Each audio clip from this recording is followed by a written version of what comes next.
How to turn off app permissions on Android phones.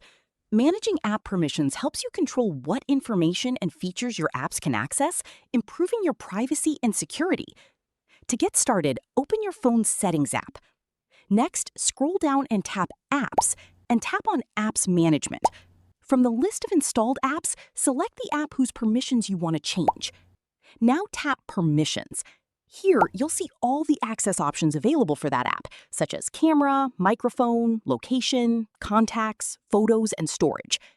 Select the permission you want to disable, then choose Don't Allow to turn it off. You can repeat the same steps for other permissions you want to remove. Another way to manage permissions is by opening Settings. Going to Security and Privacy, scroll down, here you will find Privacy Controls, and selecting Permission Manager. From here, you can view permissions by category and control which apps have access to specific features. That's it!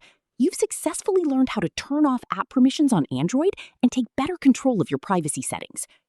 If you found this tutorial helpful, don't forget to leave a like, subscribe to the channel, and turn on notifications for more quick and easy Android tips and tutorials. Thanks for watching, and I'll see you in the next video.